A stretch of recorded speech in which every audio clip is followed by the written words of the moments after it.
বয়স ৬০-৬৫, লম্বা চওড়া চেহারা, ঘোর কালো রং, এক মুখ দাড়ি গোঁফ, দেখলেই ভক্তিতে মাথা নিচু হয়ে আছে। আমি তার কার্বঙ্কাল অপারেশন করেছিলুম।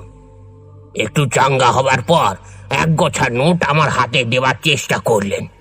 হাত টেনে নিয়ে আমি বললুম, করেন কি? আপনার কাছে কি আমি ফি নিতে পারি? বিঘোর বাবা একটু হেসে বললেন,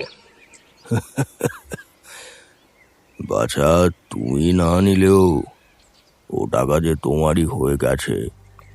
কথাটার মানে তখনও বুঝতে পারিনি।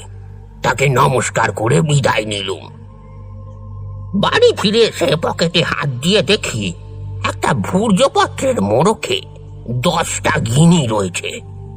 বুঝলুম বেঘর বাবার দান তার অলৌকিক শক্তিতে আমার পকেটে চলে এসেছে।